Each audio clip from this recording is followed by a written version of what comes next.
Good morning and welcome to morning prayer on Friday the 10th of July. This morning, as it's Friday, we will be using the Iona Abbey workshop morning prayer with bits from the Book of Common Prayer, as seems to have become my habit on most Fridays during lockdown. And the readings this morning will be Psalm 88, Judges chapter 17 and Luke 19, 1 to 10. In the name of the Father and of the Son and of the Holy Spirit. Amen.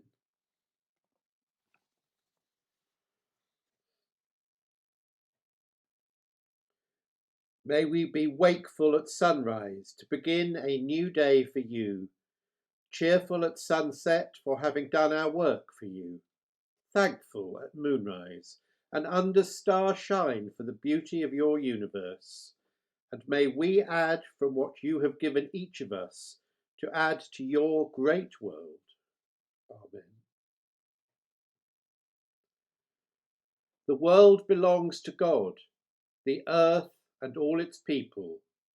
How good it is, how wonderful, to live together in unity.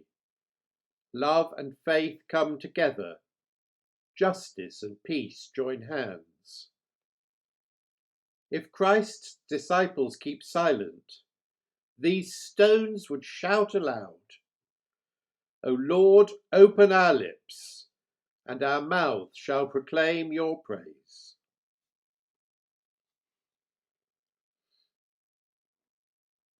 And so we prepare ourselves for our confession.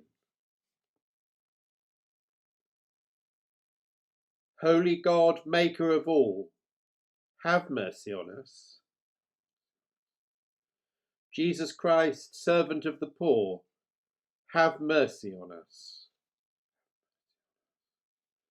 Holy Spirit, breath of life, have mercy on us. Let us in silence confess our faults and admit our frailty.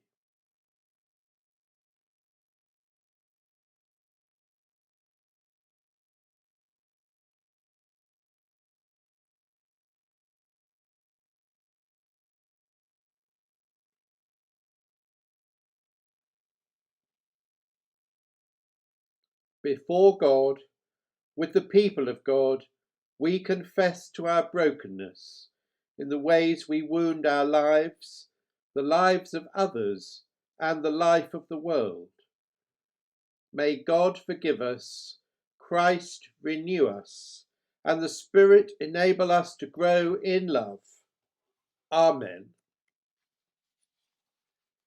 And so we turn now to our readings for today, starting with the Psalm, Psalm 88.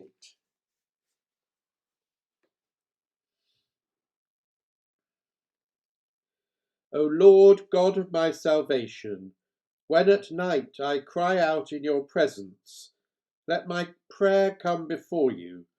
Incline your ear to my cry. For my soul is full of troubles, and my life draws near to Sheol. I am counted among those who go down to the pit. I am like those who have no help, like those forsaken among the dead, like the slain that lie in the grave, like those whom you remember no more, for they are cut off from your hand.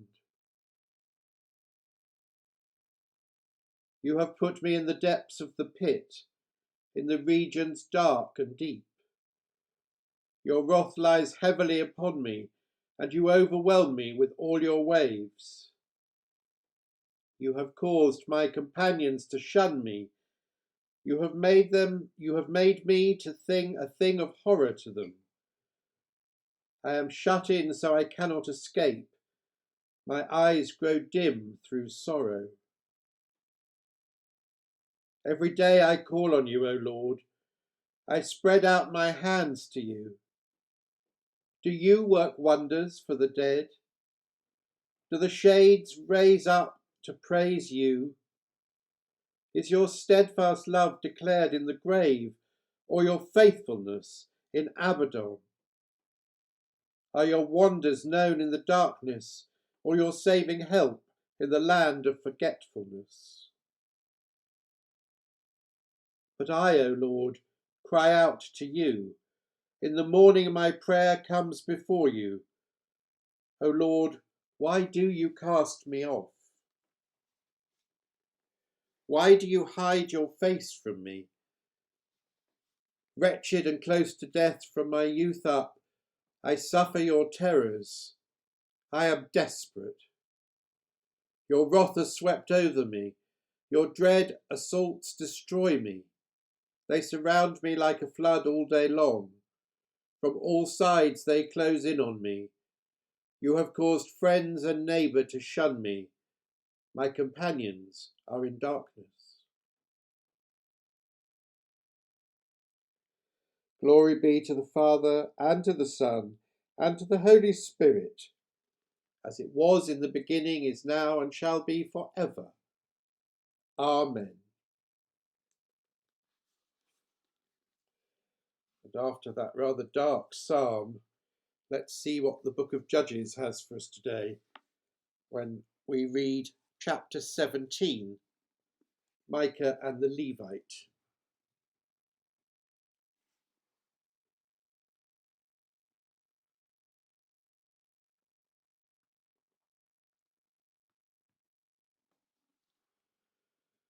There was a man in the hill country of Ephraim who was called Micah. He said to his mother, "The 1,100 pieces of silver that were taken from you, about which you uttered a curse, and even spoke it in my hearing, that silver is in my possession. I took it, but now I will return it to you." And his mother said, "May my son be blessed by the Lord." Then he returned the 1,100 pieces of silver to his mother, and his mother said, "I consecrate the silver to the Lord from my hand for my son, to make an idol of cast metal." So when he returned the money to his mother took 200 pieces of silver and gave it to the silversmith, who made it into an idol of cast metal, and it was in the house of Micah. This man Micah had a shrine, and he made an ephod and a teraphim, and installed one of his sons, who became his priest. In those days there was no king in Israel. All the people did what was right in their own eyes. Now there was a young man of Bethlehem in Judah, of the clan of Judah. He was a Levite residing there. This man left the town of Bethlehem in Judah to live wherever he could find a place. He came to the house of Micah in the hill country of Ephraim to carry on his work. Micah said to him, "From where do you come?" He replied, "I am a Levite of Bethlehem in Judah, and I am going to live wherever I can find a place." Then Micah said to him, "Stay with me, and be to me a father and a priest, and I will give you 10 pieces of silver a year, a set of clothes, and your living." The Levite agreed to stay with the man, and the young man became to him like one of his sons. So Micah installed the Levite, and the young man became his priest and was in the house of Micah. Then Micah said, "Now I know that the Lord will prosper me, because the Levite has become my priest." Hear what the Spirit is saying to the church. Thanks be to God.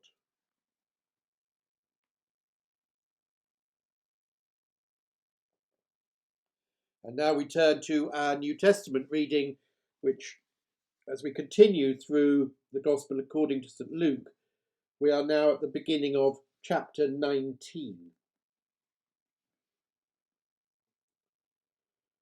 Jesus entered Jericho and was passing through it.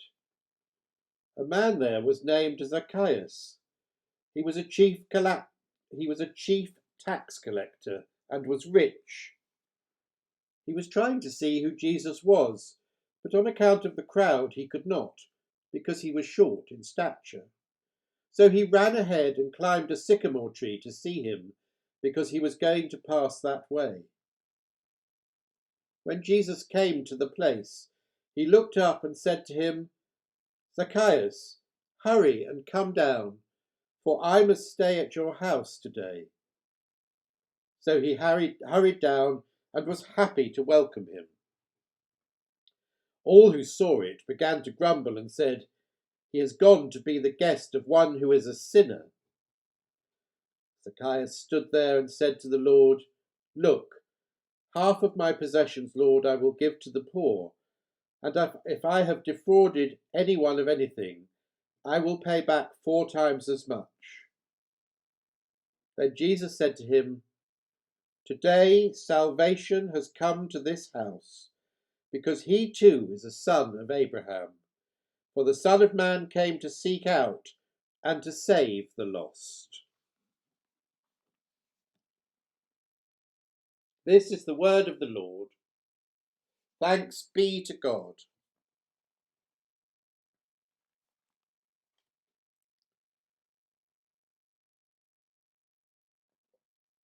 And so it's quite interesting that in today's reading from Luke, we have a rich man offering to share his wealth with the poor.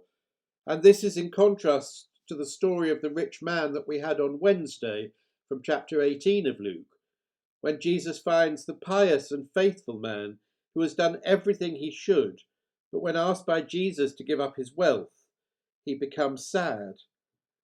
And although we do not know what he finally did, we might assume that he felt unable to follow Jesus' advice.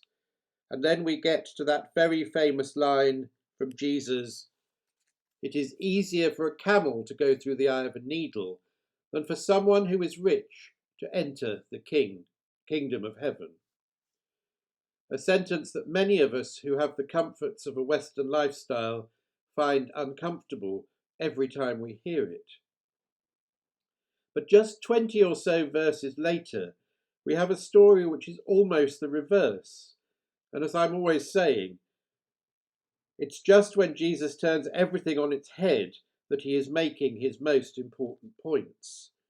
In today's story, we have a short, rich sinner, a tax collector, a hated breed seen as traitors as they collect for the conquering Roman Empire, a man despised by the crowds. But this is a somewhat fantastical story that we are given only the slightest of outline sketches to. We have to figure out the rest for ourselves. Why did this man, this traitor and tax collector, want to see Jesus so badly? We don't know. Now we do know that Jesus was caused to be a prophet, but what was it that made Zacchaeus leave his ledgers and balances and go into the street? We get a sense, even from a brief description, that he is really anxious to get a glimpse of Jesus. So much so that he pushes through the crowds, and climbs a tree, presumably in his rather fine clothes, not at all suitable for such an adventure. Did he feel compelled? Had he perhaps been visited by an angel, or had a vision? We can't really know. But we do know that there was certainly some urgency to his actions, and also some personal danger. Now we might assume that Jesus, being both human and divine, knew exactly what was going to happen, and this appears to be confirmed when he looks up into the tree and calls Zacchaeus by name and invites himself to stay at Zacchaeus' house. Now the crowd, and I always assume that we are the crowd in any Bible story, are not at all happy that Jesus seems to be conforming to the very societal rules that he normally overturns in going to stay in the house of a rich man, part of the oppressing Roman establishment. What happened to the prophet who always turns to the poor and the sick? The prophet who calls out the hypocrisy of the Pharisees and ruling classes? What is he doing inviting himself to stay in this man's presumably luxurious home? We might also assume that we, the crowd, also don't get to see what happens next in private, in Zacchaeus' house between Jesus and Zacchaeus, when Zacchaeus offers to give half his possessions to the poor and to repay anyone he has defrauded fourfold. Now, had Zacchaeus already seen the error of his ways and repented before he went to seek Jesus out? Or does this happen as a result of speaking to Jesus in a conversation that we are not privy to? Possibly it doesn't matter, but there is much in these 10 verses to ponder and to think about. It's certainly reassuring for those of us who live comfortably when Jesus says, "Today salvation has come to this house." To know that if we do what is right with God, we might indeed be accepted into the kingdom of heaven. I think what is interesting is that this rich man seems to get to a place of repentance by himself, whereas the man in Luke 18 has followed the law to the word, but perhaps shows no compassion for his fellow human beings. I like to think that Zacchaeus didn't get there without a big internal struggle, that he wasn't complacent in his faith, as perhaps the other rich man was. He wasn't pious or good, but a fully flawed and broken person who found salvation in his compassion for those worse off than himself, and that was perhaps unleashed by the loving compassion shown to him by Jesus. There is a lot to be taken away from these 10 verses, and I suggest you read them again, perhaps in different translations, over the next few days, and see what sticks out for you and what God might be leading you towards. Amen.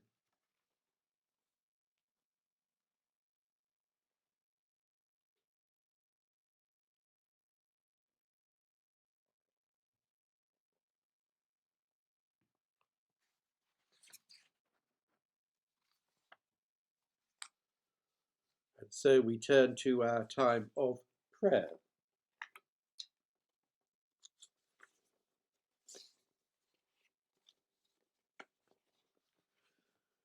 The response to "Lord, receive our praise" today is, "And hear our prayer." Lord, receive our praise and hear our prayer. We pray for God's grace. Lord, receive our praise and hear our prayer. Lord God, through your grace we are your people. Through your Son you have redeemed us. In your Spirit you have made us your own.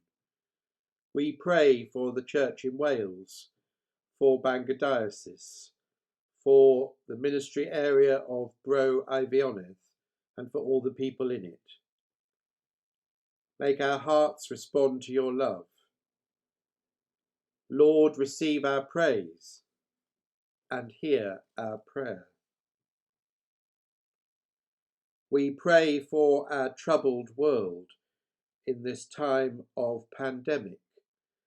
We pray for those who are fearful and alone, those who are afraid. We pray for frontline workers. We pray for nurses and doctors. We pray for carers and care home workers. We pray for all who are at risk of coming into contact with this virus, and we pray for our own communities as the lockdown starts to be loosened and the dangers possibly increase. Make our lives bear witness to your glory in the world. Lord, receive our praise and hear our prayer. We pray for all those who are sick at this time in body, mind, or spirit. particularly those affected by COVID-19 and all those who are in our care homes and unwell at home locally. Be with them, dear Lord, and offer the comfort of your healing embrace. Make our wills eager to obey and our hands ready to heal. Lord, receive our praise. We give you thanks for all our patronal saints, for the Blessed Virgin Mary and all your saints. Make our voices one with all your people in heaven and on earth. Amen.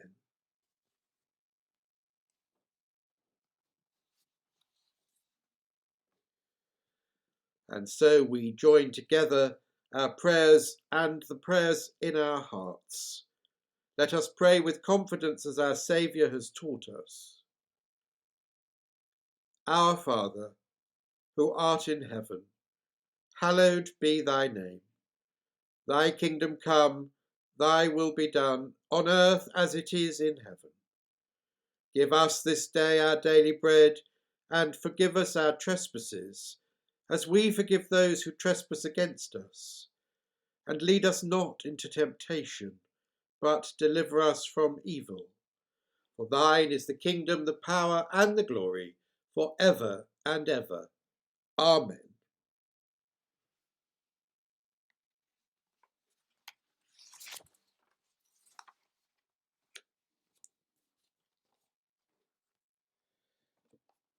And the collect for today. O God, the protector of all who trust in you, without whom nothing is strong, nothing is holy, increase and multiply upon us your mercy, that with you as our ruler and guide, we may so pass through things temporal that we finally lose not the things eternal. Grant this, Heavenly Father, for our Lord Jesus Christ's sake, who is alive and reigns with you in the unity of the Holy Spirit, one God, now and for ever. Amen.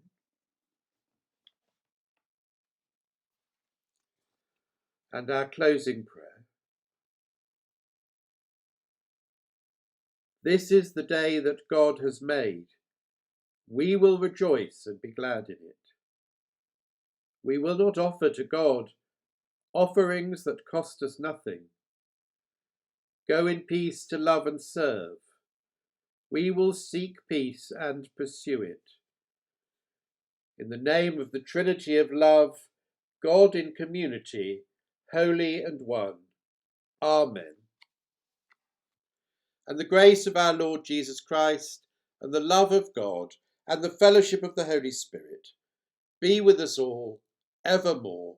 Amen.